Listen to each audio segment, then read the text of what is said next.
Good morning students, how are you all are fine, that's good. चलिए शुरू करते हैं हम पांचवी प्रश्नावली। नाम है आंकड़ों का प्रबंधन।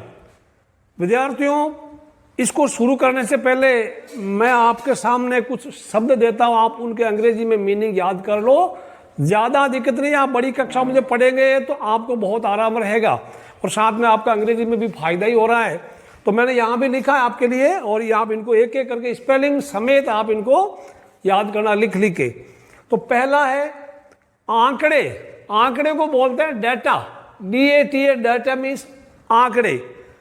प्रबंधन मीन्स मैनेजमेंट है, इसलिए पाठ का नाम है आंकड़ों का प्रबंधन।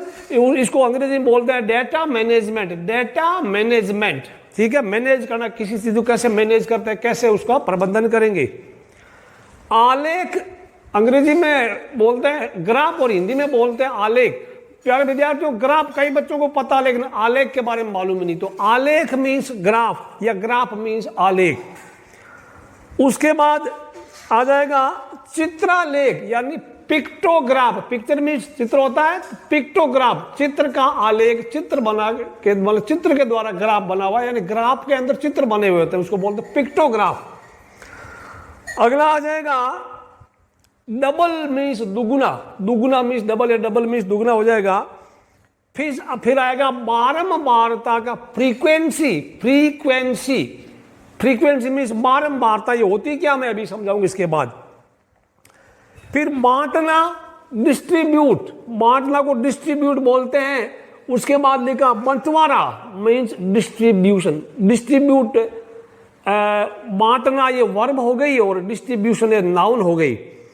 उसके बाद वर्ग मीन्स वो वर्ग नहीं है वो जिसका चारों कोण 90 डिग्री वाला, वो वर्ग नहीं है। वर्ग मीन्स क्लास, ये किस वर्ग से आता, कौन सी क्लास से आता, ठीक है, मतलब ऊंची क्लास, नीची क्लास वगैरह वगैरह। फिर चौड़ाई को बोलते हैं विड्थ, अंग्रेजी में WIDTH, विड्थ मीन्स चौड़ाई। आयत चित्र को बोलते हैं हिस्टोग्राम, हिस्टोग्राम हो गया। फिर आ जाएगा निम्न को बोलते हैं लोअर, लोअर मीन्स नीचे वाला होता है ना, और उच्च को बोलते हैं अपर, उच्च को बोलते हैं अपर। और उसके बाद आ जाएगा कच्चा, कच्चा को बोलते हैं RAW, जैसे बोलते हैं ना कच्चे डाटा है, कच्चे आंकड़े। और आपकी किताब में यथाप्रत आंकड़े भी लिखा है। उसके बाद में हो जाएगा कुछ जो बच्चे का 7 साल में बताता जाऊँ, इनको आप याद करते रहना। ठीक, वीडियो को पॉज करके ये आपको अंग्रेजी के शब्द है, आप लिख लेना अपनी नोटबुक में और याद करते रहना बच्चों, ठीक है।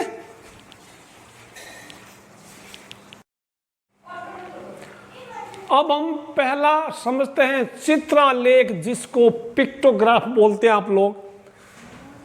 एक उदाहरण आपकी किताब में एक उदाहरण दिया जिसमें कुछ कारें बनाई गई एक कंपनी द्वारा। मैंने यहाँ पे उदाहरण दिया, एक कंपनी ने कुछ टायर बनाए, कुछ टायर जनवरी, फरवरी, मार्च, अप्रैल, मई, जून में टायर बनाए। और किस महीने में कितने टायर बनाए, ये फोटो बनाए। एक टायर का फोटो बना मतलब 10, एक टायर जैसा बना, इसका मतलब होगा 10 टायर। तो यहाँ पे कितने टायर हो गए, 1 2, एक का मतलब 10 है, तो एक 2 यानी 20 टायर हो गए। बच्चों यहाँ पे कितना, 10 20 30, ये 30 टायर हो गए।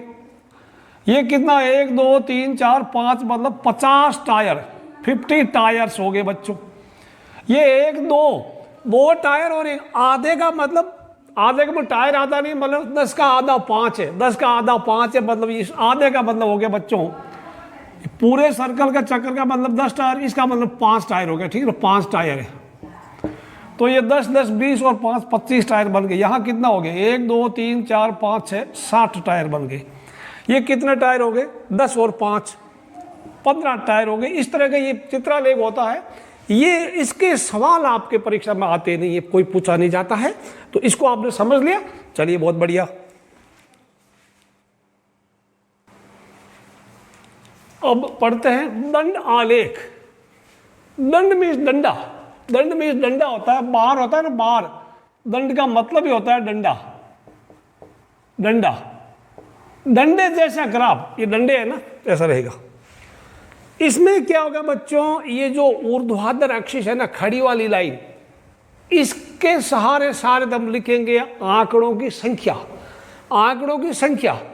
और ये डंडों की लंबाई आंकड़ों की संख्या के अनुसार होती है। जैसे डंडा लंबा है तो संख्या भी ज़्यादा होगी। और इस तरफ नीचे की तरफ जो ऊर्ध्वाधर अक्षिस है उसको बोलते हैं ऊर्ध्वाधर, जो लेटी हुई अक्ष है, वहाँ पे कुछ उनके आंकड़ों के नाम लिखते हैं। मतलब जैसे कोई विद्यार्थियों का या कुछ लिख दो, महीनों का नाम हो गया, ठीक है, उस तरह से कुछ लिखते हैं, या साल का नाम हो गया। तो अब इससे हमें पता चलता है कि मैंने, वैसे तो 12 महीने होते हैं जनवरी से लेके दिसंबर तक, तो यहाँ मैंने 4 महीने लिखे हैं, जनवरी, फरवरी, मार्च। ये बच्चों का जन्मदिन है, बर्थडे। बर्थडे मैंने लिख दिया है, बर्थडे पड़ता है या जन्मदिन। जन्मदिन मैं बता दूं, जनवरी में ये कितने बच्चों का जन्मदिन पड़ता है, साथी पढ़ सकते हैं ना। जनवरी में आपकी क्लास में कुछ विद्यार्थी हैं, जनवरी में कई महीने में 4 बच्चों का बर्थडे आता है, जन्मदिन आता है। तो आप 4 बच्चे ऐसे हैं जो स्कूल में आके चॉकलेट बांटेंगे सभी अपने दोस्तों को। अब मुझे बताइए फरवरी में कितने बच्चों का बर्थडे पड़ता है। ऐसी सीधी स्केल लगा के सीधी फरवरी में 2 बच्चों का बर्थडे पड़ता है। मार्च में ये रहा, मार्च के सामने ऊपर वाला यहाँ जाइए, इधर 6 के सामने है ना, स्केल में लाइएगा, यहाँ पे पता लग जाएगा आप, ठीक है। इसी प्रकार अप्रैल में भी कुछ बच्चों का जन्मदिन पड़ता है। ये बात समझ में आ गई। इधर कुछ संख्या होगी, इधर संख्या नहीं होगी, कुछ नाम ही होंगे। तो ये दंड आलेख होगा, बार ग्राफ होगा, बार मीन्स डंडा। इन प्रश्नों का उत्तर दीजिए। जनवरी में कितने बच्चे जन्मे, जनवरी में कितने जन्मे, देखो बच्चों 4 जन्मे, उत्तर दे दो 4। मार्च में कितने जन्मे, मार्च में इसके सीध में कितने जा रहे देखो, सोचो 6 हो गया। सबसे कम बच्चों का जन्म किस महीने में हुआ, सबसे कम तो देखो डंडे की लंबाई है ना, छोटा डंडा फरवरी वाला है, आप बोल दो फरवरी। फरवरी में 2 बच्चे ही जन्मे, सॉरी हाँ 2 बच्चों का बर्थडे आ गया। सबसे अधिक बच्चों का जन्म किस महीने में हुआ, सबसे अधिक बच्चे जन्मे अप्रैल में। तो यह महीनों का नाम लिखना। इस तरह से ये बार ग्राफ होगा या दंड आलेख होगा, इस तरह से ये समझ में आएगा। कुछ प्रश्न में भी दे रखे, प्रश्नावली में भी हम करते रहेंगे। समझ में आ गया बच्चों। लिखते रहो, अपनी नोटबुक में नोट्स बनाते रहो। या इसमें एक चीज और ध्यान रखना, डंडों की चौड़ाई सेम होती है, बराबर चौड़े होते हैं सारे डंडे, लंबाई तो कम ज्यादा होती रहती है, सारे डंडों की चौड़ाई समान होती है, ठीक है।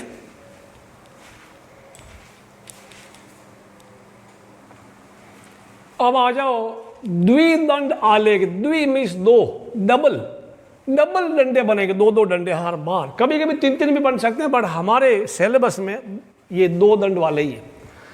यहाँ पे ऐसा होता है कि देखो एक तरफ तो संख्या होती है, कुछ आंकड़े होते हैं, दूसरी तरफ 2 तरह की कुछ चीजें होती है, आंकड़ों के प्रकार होते हैं 2 तरह के। मैंने इसी को ही रख दिया है। और यहाँ पे ये जो छाया यानी रंग भरा हुआ है, इसमें लड़कियां और खाली जो है उसको लड़के दिखा दिए गए। तो जनवरी इनके जन्म के महीने हैं। अब देखो जनवरी में बच्चों ये ध्यान रख लो कि इतनी तो लड़कियां जन्मी, ये लड़के यहाँ इतने जन्मे। तो आप यहाँ पता कर सकते हैं ये लड़कियां कितनी, 4 और 2 के बीच में कितनी हो सकती है, ठीक है। यहाँ पे 3 होता है बच्चों, ठीक है। और ये देखो अभी मैं आपको समझ में आ गया, ये मार्च में ये लड़कियों के लिए डंडा है। तो लड़कियां मार्च में कितनी जन्मी, यहाँ सीधा जाइएगा, लड़कियां तो जन्मी 6 और लड़के जन्मे हैं 4, ठीक है। लड़कों की ये हाइट है। इसमें अप्रैल में लड़कियां कितनी जन्मी, आप देखिएगा सीधा इधर स्केल से 8 लड़कियां, और लड़के कितने जन्मे, इधर जाइए आप स्केल आप यूज करके, यू कैन स्केल यूज करके ना आप सीधा जा सकते हैं, वहां पर सीधा पता लग जाएगा। तो ये तो समझ में आ गया आपको। अब सीधा आप प्रश्नों के उत्तर दीजिएगा। अब इसको ग्राफ को आराम से देखना। जनवरी में कितनी लड़कियां जन्मी, जनवरी में लड़कियां देखिए, यहां जनवरी लड़कियों के लिए ये डंडा है तो 3 उत्तर दे दूं मैं, है ना। मार्च में कितने लड़के जन्मे, मार्च महीना ये रहा, लड़कों का ये डंडा रहा, तो सीधा जाएंगे तो ये 4 लड़के लग रहे हैं मुझे। तो आपको कितने लग रहे हैं, किस महीने में लड़के लड़कियां समान संख्या में जन्मे, यानी डंडों की ऊंचाई कब समान है, यहां पे ये दोनों है ना। तो फरवरी उत्तर दे सकते हैं आप। सबसे अधिक लड़कियों का जन्म किस महीने में हुआ? लड़कियों का सबसे ऊंचा डंडा कौन सा? यही तो है।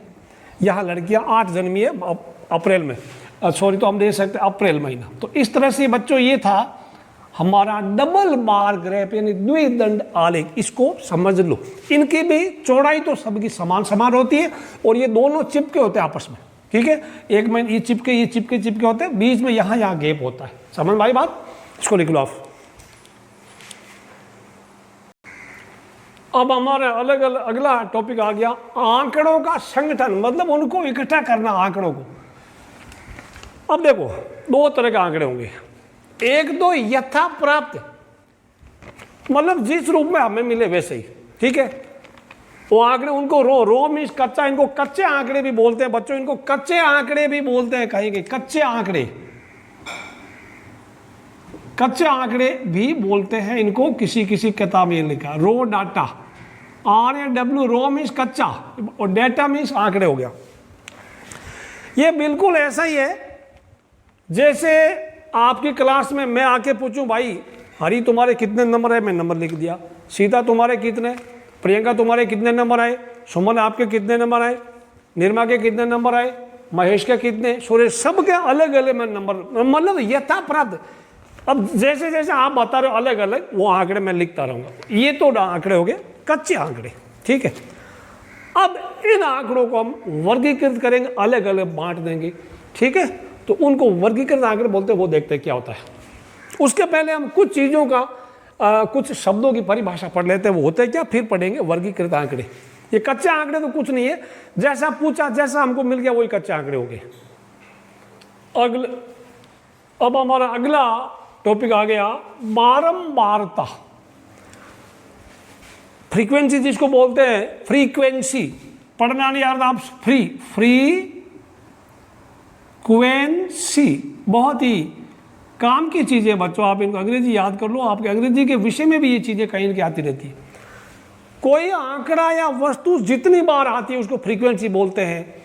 जैसे तुम लोग हफ्ते में कितनी बार स्कूल जाते हो? 6 बार, तो आपके स्कूल जाने की आवृत्ति या बारंबारता 6, आपके स्कूल जाने की बारंबारता 6। इस बारंबारता को एक और शब्द भी है आवृत्ति भी बोलते हैं, बट हमारे गणित में यही है, आवृत्ति में इस बारंबारता भी होती है। ये आपके विज्ञान में पढ़ेंगे आप लोग, बारंबारता, ठीक है।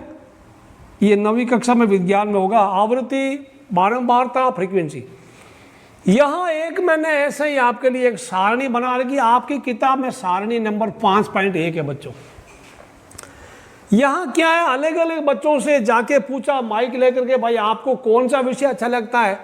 तो 7 बच्चों ने बोला हमें तो कला अच्छा लगता है। कला एक विषय होता है सामाजिक वगैरह, और अभी इसमें मैं किताब से लिखा है 7, 5, 6, 4, 7, 5, 6, 4।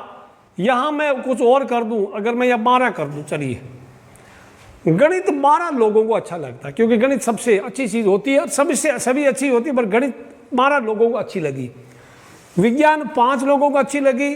अंग्रेजी 6 बच्चे बोल रहे हैं हमें तो अंग्रेजी अच्छी लग रही है, 4 बच्चे बोल रहे हैं हमें हिंदी अच्छी लग रही। तो अब बच्चों ये बारंबारता है, कला पसंद करने वालों की बारंबारता 7 है, गणित पसंद करने वालों की बारंबारता 12 है, विज्ञान की बारंबारता 5 है। समझ में आ गया? अब एक और लिखने का तरीका होता है टेली मार्क या मिलान चिन्ह। पुराने जमाने में जब मानव सभ्यता का प्रादुर्भाव हुआ नहीं था, यानी हमारे पूर्वज जब बहुत पिछड़े थे, जंगलों में घूमते थे, तब गिनती कैसे करते थे? गिनती कुछ उनको आता ही नहीं था, अनपढ़ थे। तो एक को ऐसा, एक कोई चीज़ हो गया, फिर एक और चीज़ है तो 2, फिर 3, ऐसे कर दिए, 2 के लिए हो गया, समझ आया? ये 2 के लिए हो गया, 3 लगाया तो ये 3 हो गया, 4 के लिए तो ये 4 डंडे लगा दिए। अब 5 होता तो उसने क्या काम किया, 4 डंडे लगा के ऐसा काट दिया, समझ में आया? 5 के लिए 4 डंडे खड़े और 1 आड़ा कर दिया, ये हो गया 5 बच्चों। 6 के लिए क्या करेगा, पहले तो 5 लिखेगा, 4 डंडे करके 5 कर दिया, देखो 1 के लिए 1 डंडा, 2 के लिए 2 डंडा, 3 डंडा, 4 डंडा, 4 तक तो 1 डंडे कर दिए उसने। फिर बोला इतने डंडे क्या करेंगे भाई, डंडे भी गिनने मुश्किल हो जाएगा, 1, 2, 3, 4, उन्होंने 4 करके 5 तक तो ये काम कर दिया। अब फिर 1 अलग कर दिया, ये हो गया 6। समझ आ रहा कहानी? तो 7 को कैसे लिखोगे आप लोग? 5 तो ये हो गया, मतलब 5 और 2 7, तो 1 2 3 4, ये 5 हो गया बच्चों। वापस मैं करता हूँ, मैं 1 2 3 4, ये 5 हो गया, फिर 2 ऐसा कर दिया तो ये 7 हो गया ऐसे। अब समझ में आया आपको?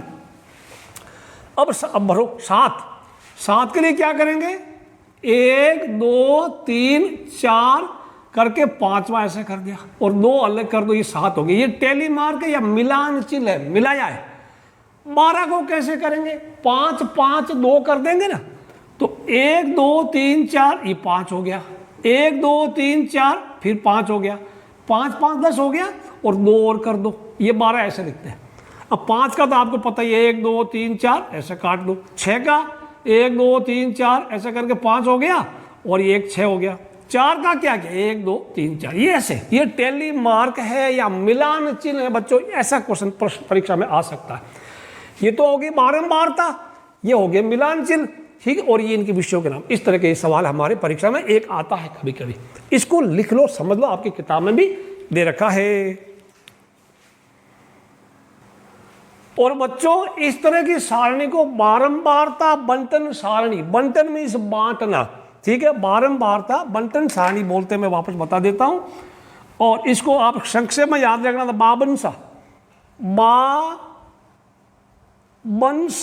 बाबनसा याद रख लोगे। बारंबारता बंटन सारणी, इंग्लिश में फ्रीक्वेंसी बंटन को बोलते हैं डिस्ट्रीब्यूशन, और सारणी को बोलते हैं टेबल। शॉर्ट में इसको एफटीडी बोलते हैं, एफटीडी। ये समझ आया? बारंबारता बंटन सारणी, बाबनसा बारंबारता बंटन सारणी, बाबनसा याद रख लोगे, बाबनसा। अब आगे वर्गीकृत आंकड़े। पहले तो हमने पढ़े थे कच्चे आंकड़े, यथा प्राप्त आंकड़े। अब आंकड़ों को हम वर्गों में बांट देंगे, मतलब अलग अलग ग्रुप में बांट देंगे। इनके नाम है ग्रुप्ड डाटा। तो एक ऐसी सारणी आपकी किताब में सारणी नंबर 5.2 बना रखी है, उसका अध्ययन करेंगे ध्यान से। यहाँ पे 60 विद्यार्थी बच्चों, 60 विद्यार्थी है, 60 एक क्लास में 60 बच्चों ने एक टेस्ट दिया गणित का, और 50 नंबर का 50 अंकों का टेस्ट दिया है। 50 अंकों का एक टेस्ट दिया बच्चों ने, और ये उनके नंबर हैं वर्ग क्लास, यानी इसमें बच्चों के अंक हैं। अब कोई क्लास में घुसते ही कोई पूछेगा, हाँ बच्चों 0 से लेके 10 नंबर तक आए ऐसे बच्चे कितने? 50 में से 0 से 10 के बीच में कितने बच्चों के नंबर आए? तो 2 बच्चों के नंबर आए। 10 से लेके 20 तक कितने बच्चों के नंबर आए? 10 नंबर आए। 10 बच्चे ऐसे हैं जिनके 10 से लेके, किसी का 11 है, किसी का 12 है, किसी का 15 होगा। 20 से लेकर लेकिन 30 से कम तक कितने बच्चे? 21 बच्चे। इसी प्रकार 30 और 40 के बीच नंबर आने वाले बच्चों का संख्या 19 है। इनको बारंबारता बोलते हैं। और ये वर्ग हो गया, ये ग्रुप हो गया। और इसमें ग्रुप इसलिए क्योंकि ये बच्चों, ये दोस्त है आपस में, ये पढ़ने वाला नहीं है। 2 बच्चे पक्का दोस्त है, हर जगह खेलते कूदते मिलते हैं, बिना स्कूल का काम भी टाइम पे नहीं करते, तभी तो इनके 0 से 10 है। ये आपस में दोस्त है। 40 से 50 नंबर के बीच में जिनके नंबर है, 8 बच्चे, ये आपस में दोस्त है, साथ बैठते हैं, हमेशा जब भी मिलते हैं तो पढ़ाई की बात ही करते हैं, ठीक है। ये एक जैसे, मतलब एक जैसी चीज़ों एक ग्रुप में बांटा गया। कुल मिला के अब हम इनको, ये बारंबारता हो गई।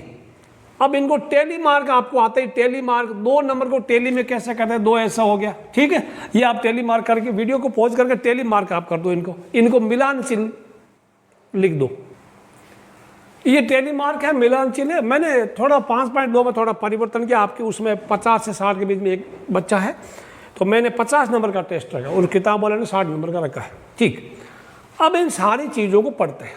वर्ग अंतराल, मतलब कौन कौन सा वर्ग है, कौन कौन से झुंड में बांटा है। वर्ग अंतराल यहाँ क्या क्या बताओ? 0 से 10 एक वर्ग है, फिर 10 से 20 एक वर्ग है ना, ग्रुप है कि नहीं है। 20 से 30 ऐसे ग्रुप बांट दी। 30 से 40 एक ग्रुप है। फिर 40 से 50 तक ये हमारे 1 2 3 4 5 वर्गों में, 5 भागों में हमने इन विद्यार्थियों को बांट लिया है। अब निम्न वर्ग सीमा, कोई एक वर्ग होगा, मान लो एक वर्ग है 20 से 30, 20 से 30 में इसकी बात करें निम्न सीमा, तो निम्न सीमा है, इसकी निम्न सीमा 20 और उच्च सीमा है 30।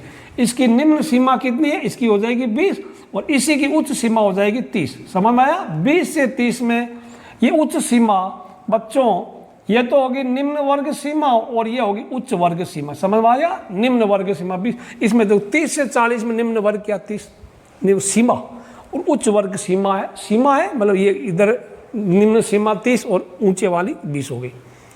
वर्ग की चौड़ाई मतलब इनका अंतर, उच्च वर्ग सीमा माइनस निम्न वर्ग सीमा, वो होगा उच्च वर्ग सीमा माइनस निम्न वर्ग सीमा। तो यहां सभी की सीमा का यानी सभी के चौड़ाई सेम है। कितना गैप है सब में? 10-10 है ना, वो बराबर 10 है सभी में, मतलब 40 माइनस 30, 30 माइनस 20, ये चीजें सीमा की चौड़ाई, इसको ऊंचाई विड्थ बोलते हैं, विड्थ मीन्स या साइज भी बोलते हैं, सीमा का आकार भी बोलते हैं। 10-10 का गैप है, वो इसकी चौड़ाई होगी सीमा की। निम्न वर्ग उच्च वर्ग हो गया, और तो क्या वर्ग अंतराल हो गया। सारी चीजें समझ में आ गया। अब ये इस तरह की सारणी को बोलते हैं वर्गीकृत बारंबारता बंटन सारणी। वर्गीकृत, वो पहले वाली तो बारंबारता थी, वर्ग नहीं था, उसमें क्लास नहीं बनाई हुई थी। ये वर्ग वाली तो वर्गीकृत बारंबारता बंटन सारणी। ये भी आपके प्रश्न में, परीक्षाओं में ये प्रश्न भी पूछा जा सकता है। इसको आराम से लिख लो। अब अगला आ गया आयत चित्र, हिस्टोग्राम। आयत चित्र पहले तो मैं बना देता हूं, ये बाद में पढ़ेंगे। ये एक वर्ग अंतराल की कोई एक वर्गीकृत बारंबारता सारणी आपके सामने बना रखी, दे रखी है। किताब का ये 5.4 सारणी इसमें दे रखी, मैंने यहाँ से लिया किताब की 5.4 नंबर। ये विद्यार्थियों की संख्या है और ये उनके अंक आए हैं। 60 में से 0 से 10 वाले 2 बच्चे हैं, 10 से 20 नंबर के बीच में जिनके आए हैं ऐसे 20 बच्चे हैं। 20 से 30 के बीच में नंबर प्राप्त करने वाले बच्चों की संख्या 21 है। इस प्रकार ये दे रखा है। अब यहाँ ऐसे मैंने बना दिया, विद्यार्थियों की संख्या इधर बना दिया और इधर ये एक्स एक्सिस या क्षितिज अक्ष, क्षितिज में सोई हुई, यहाँ पे हम इनको वर्गों को दिखाते हैं, वर्गों को। 0 से 10, 10 से 20, 20 से 30 है ना, 0, 10, 20 ऐसा, 0, 10, 20, 30, 40 ऐसा, 0, 10, 10, 20, 30, 40, 50। अब यहाँ पे ये जो ऐसी एक्सिस है, वाई एक्सिस जिसको बोल सकते हैं, खड़ी वाली एक्सिस, इसके सहारे सारे हमने उनकी संख्या लिख दी, यानी बारंबारता लिख दी। बच्चों अब ध्यान रखना, 0 से 10 के बीच में 2 बच्चे हैं, तो ये 0 से 10 ये 0 है। 0 से 10 के बीच में बच्चों की संख्या 2 है, तो मैं इतना डंडा खींच के यहां पर मैं इसको ऐसे कर दूं। ये है 0 से 10 के बीच में। अब 10 से 20 नंबर लाने वाले बच्चे, ये अंक है, प्राप्तांक है, ऐसे 20 बच्चे हैं। तो 10 से 20 तक 20 बच्चे, पूरी लंबी लाइन जाएगी 20 बच्चों तक, यानी 20 हमारा यहाँ है, ये आपको दिख रहा नहीं दिख रहा है, 20 तक लाइन जाएगी। यहाँ पे स्केल लेना लंबी से, 20 तक लाइन जाएगी। ओके, और ये भी 20 तक ही जाएगी, 10 से 20 तक, इतना लंबा डंडा होगा ये। अब इसको आप स्केल से मिला सकते हैं, यहाँ से इसके सीध में होगा, बिल्कुल सीध में होगा, और इनके बीच में कोई गैप नहीं होता। क्षितिज एक्सिस यानी ये वाली एक्सिस पर समूहों को दिखाते हैं। दंड की लंबाई, ये डंडों की लंबाई, दंड मीन्स डंडा, बारंबारता बता दी, वो कितने लोग हैं, कितने विद्यार्थी बताता है। 2 दंडों के बीच गैप नहीं होता, गैप मीन्स जगह नहीं होती, ये डंडे सारे चिपके हुए होते हैं। आपने वो पढ़ा ना, बार करा पढ़ा दंड आलेख वाले, उसमें बीच में गैप होता था। यहाँ कोई गैप नहीं, कोई बीच में जगह नहीं, सारे डंडे चिपके हुए बच्चों। अब आगे बढ़े, 20 और 30 के बीच में 21 लोग हैं, 21 लोग, तो ये तो 21 तक आगे चला जाएगा। 21 तो इसके बीच में थोड़ा यहाँ तक होता, मैं यहाँ कर दूँ इसको। ओके, इसको बढ़ाना पड़ेगा। 20 और 30 के बीच में 1 मिनट, ये हो गया। ये 20 और 30 के बीच का ग्राफ हो गया। 30 और 40 के बीच में 19 का 18 और 20 के बीच में लगभग यहां मुझे लग रहा है 30 और 40 के बीच में 19 बच्चे ऐसे जिनके 30 और 40 के बीच में अंक आए हैं। ये हो गया, ये हो गया, सब हो गया। 40 और 50 अंकों के बीच में प्राप्त करने वाले विद्यार्थियों की संख्या 7 है, तो 7 तो यहाँ पढ़ रही है, इधर से आ रही है लगभग। 40 से 50 में यहाँ ले लूँ बच्चों, बना सकते, समझ माना। फिर 50 अंक और 60 अंक के बीच अंक लाने वाले एक ही बच्चा है, एक बच्चा तो 0 और 2 के बीच में होगा, तो मैं यहाँ कर सकता हूँ इतना ही। ये हमारा आयत चित्र हो गया बच्चों, ये आयत चित्र हो गया। इसको आपने समझ लिया, किताब में भी दे रखा होगा बच्चों। अब एक चीज और बता दूं, मान लो 0 से 10 के बीच कोई बच्चा होता ही नहीं। 0 से 10 के, ये तो ठीक है, ये इसका तो ये उत्तर ठीक है। 0 से 10 के बीच में कोई बच्चा होता ही नहीं है, यानी किसी बच्चे के कम, या मान लो ये लो 20 से कम किसी के नंबर आए ही नहीं, तो हम लोग क्या करते, ये बनाते नहीं, हम लोग ये नहीं बनाते, ये बनाते ही नहीं बच्चों, ध्यान रखना, ये नहीं बनाते। तो हम शुरू करते, लेकिन यहां पे क्या करते, थोड़ा ऐसा करते, ऐसा 2 ऐसा करके ना, इसका मतलब 0 से 20 के बीच अंक प्राप्त करने वाला कोई बच्चा नहीं है। ये बातें समझ में आ गई, आपकी किताब में भी दे रखा बच्चों, ठीक है, इसको नोट कर लो, समझ लो आप।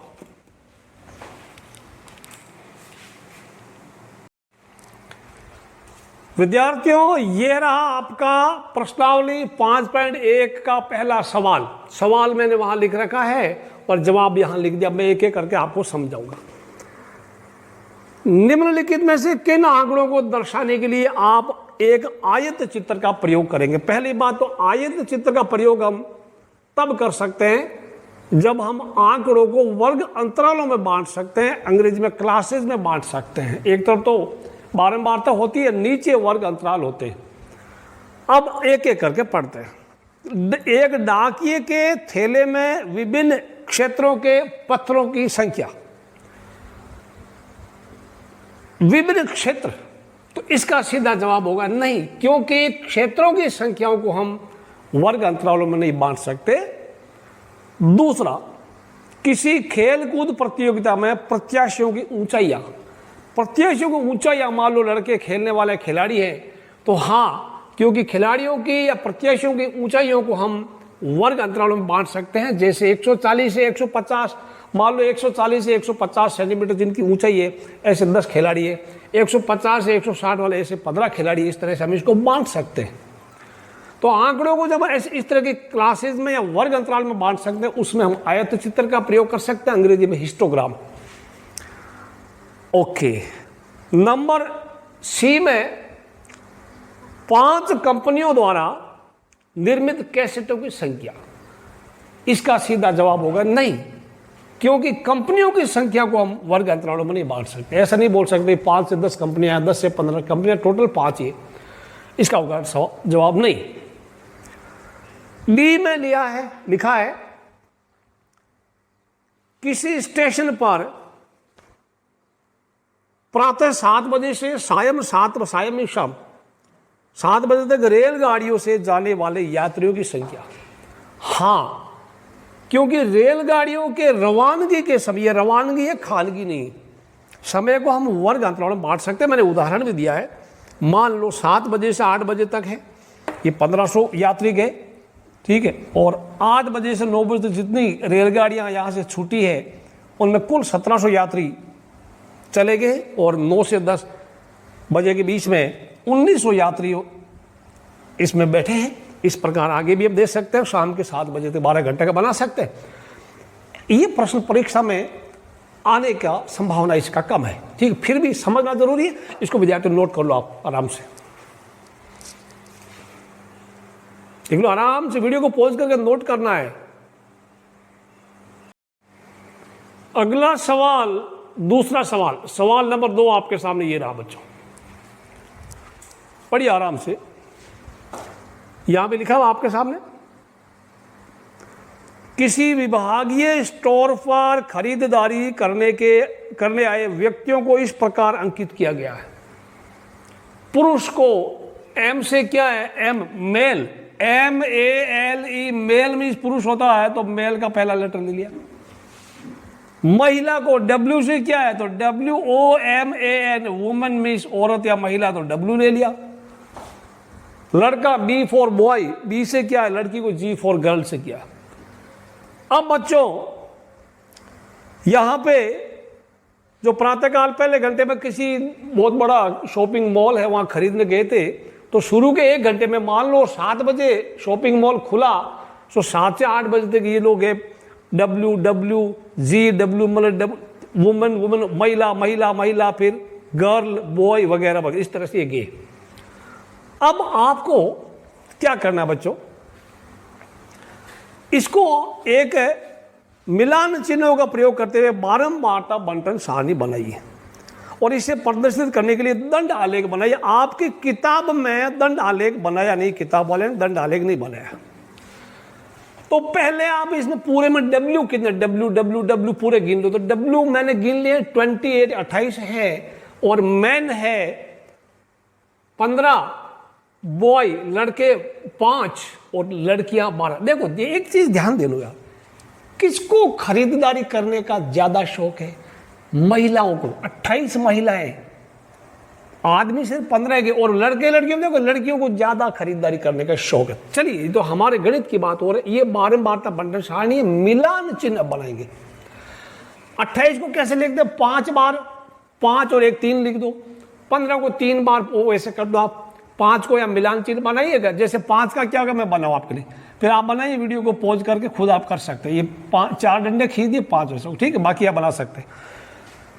फिर ये खरीदने वालों जो है इनको एक दंड आलेख बनाइए, डंडे बनाइए, डंडे, ठीक है बच्चों। अगर आपको आता है तो ठीक है, नहीं तो वीडियो को पॉज करके आप कोशिश कीजिएगा क्या आपको आता है, ये भरिए पूरा, ये करो पहले। ये लो बच्चों, बाकी भर दिया, मिलाओ अपना, तो ठीक है ना। ये 1 2 3 4 5 5 और 25 और 3 28 हो गया, ये भी हो गया, सब ठीक है, ठीक है, ये तो आपको आता ही। अब ये दंड आलेख मैंने क्या कर दिया, ये बारंबारता को इसमें जो खड़ी वाली लाइन उसके सहारे सहारे दिखाना। अब 5 10 15 20 25 30 लिख लो, और अगर जगह ज्यादा होता है आप 2 4 6 लिख, क्योंकि बड़े से बड़ी संख्या 28 है, तो 2 4 6 2 का गैप में भी आप लिख सकते हैं। तो ये W वुमन 28 है, तो 30 से थोड़ा नीचे यहाँ पे मिलान कर सकते हैं आप लोग। ये 28 तो इधर हो गया, तो थोड़ा नीचे। फिर मैन 15 है, मैन का ये डंडा है, तो 15 के सीध में डंडा लगा दिया, ठीक है बच्चों। बॉयज 5 है, 5 लड़के हैं, तो 5 लड़कों के सीध में डंडा लगा दिया, यहाँ 5। और इसी प्रकार लड़कियां 12 गई है, तो 15 से थोड़ी कम, ठीक है, 15 से थोड़ी कम, ठीक है बच्चों। ये आपका दंड आलेख हो गया। तो इधर नीचे लिखना दंड आलेख वगैरह बढ़िया बनाना अच्छा सा। तो ये आपका प्रश्न नंबर 2 था, इसको लिखो। अब तीसरा सवाल, किसी फैक्ट्री के लिखा हुआ है 30 श्रमिक, श्रमिक मीन्स मजदूर, मजदूर, श्रमिकों की साप्ताहिक मजदूरी रुपयों में निम्नलिखित, मतलब 1 हफ्ते की इतनी इतनी मजदूरी है। तो एक श्रमिक की 830 रुपया कमाता है 1 हफ्ते में, दूसरा 835, इस तरह से उसमें 30 बार लिखा हुआ, 830 35 890 810 वगैरह वगैरह 30 बार लिखा हुआ है। ध्यान रखना बच्चों, अब ये ध्यान रखना, इंपॉर्टेंट सवाल मान सकते हैं इसको। मिलान चिन्हों का प्रयोग करते हुए, कौन से मिलान चिन्ह, ये वाले ऐसे अंतरालों 800 से 810 810 से 820, मैंने थोड़ा यहाँ आपको कुछ कोशिश की, इत्यादि वाली एक बारंबारता सारणी बनाइए, 52 सा बनाइए, 52 सा। इसमें एक समस्या आती है बच्चों को, वो इसके उदाहरणों में भी कहीं समझाया नहीं गया, लेकिन मैं बता देता हूं, आप याद रखना बच्चों। जब आप इसको शुरू करेंगे तो आप खुद फंस जाएंगे। जैसे आपने बनाया 800 से 810, अब इसमें 800 और 810 के बीच के आंकड़े आप इसमें ढूंढेंगे। इसमें देखो 804 लिखा है, एक जगह दिख रहा है, ढूंढो 804 दिख रहा है, 808 भी दिख रहा है, देखो आराम से, 806 दिख रहा है, दिख रहा है, 810 भी है ना। तो 800 से याद देखो 810 इधर भी है, इधर भी है, 800 से 810 810 से 820। तो सवाल में ये सवाल ये पैदा होता है कि इस 810 को इस अंतराल में गिने या इसमें गिने। ये कहीं समझे नहीं कि मैं बता देता हूं। ये जब ये है ना, ये 810 इधर भी है, तो 810 को नीचे वाले में गिनेंगे, इसमें गिनेंगे। इसलिए 800 से 810 में 3 आंकड़े होंगे जिनकी संख्या 3 होगी। फिर 810 से 820 में देखिए कितने, 810 खुद है, एक 812 इसमें लिखा है ना, वो देखो आराम से वीडियो को पॉज करके। फिर उसमें 820 भी आ गया, 820 इसमें नहीं करेंगे, नीचे वाले में करेंगे, ठीक है।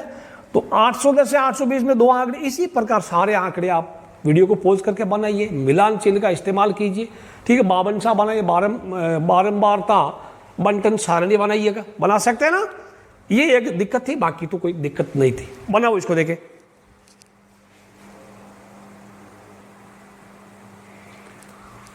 अब ये मिलान चिन्ह का प्रयोग बाद में करना, पहले ये मिला लो आप 800 से 810 में 3 वेकनीवे, उसके बीच में 2 1 9, ये सब मिलाओ, वीडियो को पॉज करके मिलाओ और उसके बाद मिलान चिन्ह आप भर लो। अब मैं ज़्यादा समझाऊंगा नहीं, आपका कहीं गड़बड़ हो रहा, मान लो इसकी जगह 5 के 4 आया, 8 आया, तो एक बार वापस गिन लो, ठीक है बच्चों, वापस गिन लो और फिर ये मिलान चिन्ह बनाओ।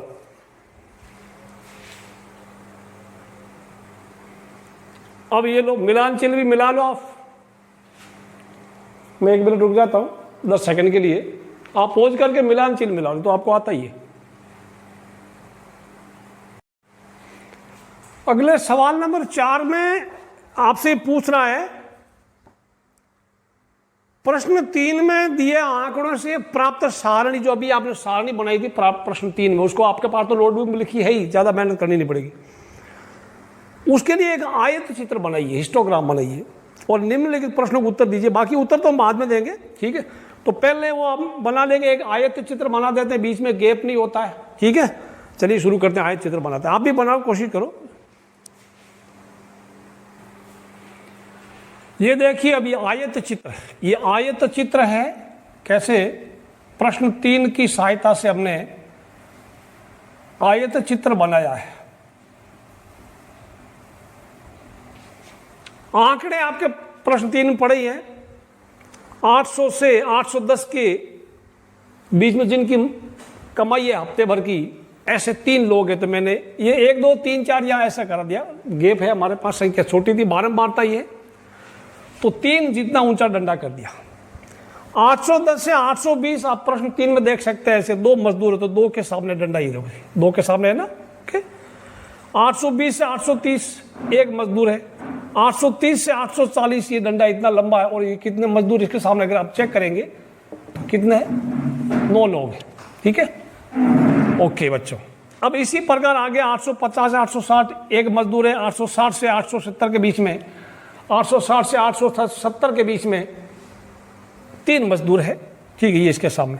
फिर 870 से 880 और 880 890 के बीच एक मजदूर है, समझ आया।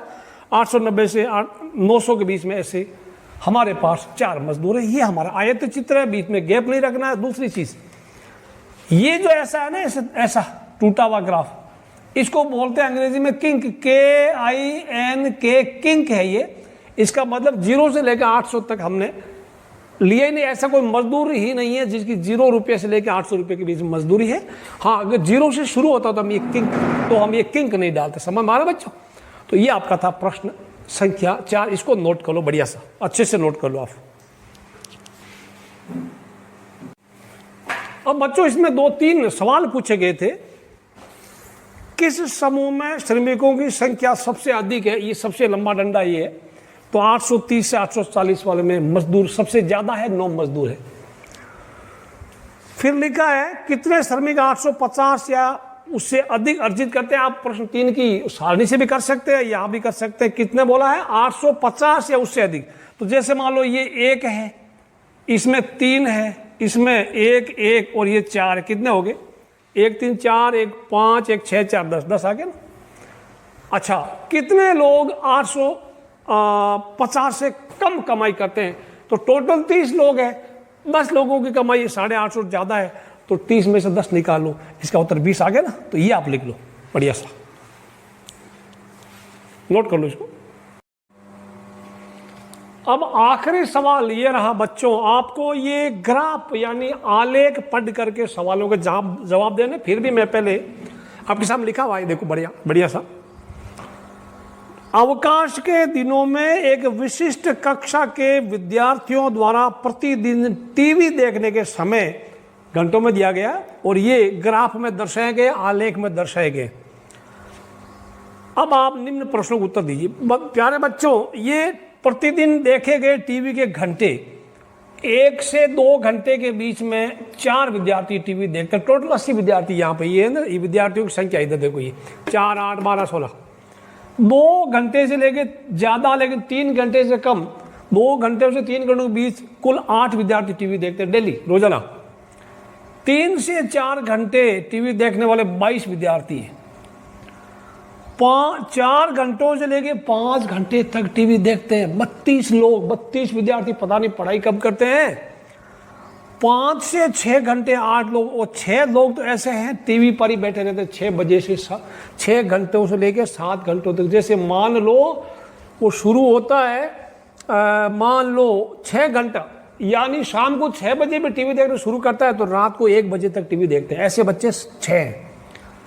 अब एक एक करके प्रश्नों के जवाब दीजिएगा। पहला प्रश्न है, उसमें अधिकतम विद्यार्थियों ने कितने घंटों तक टीवी देखा?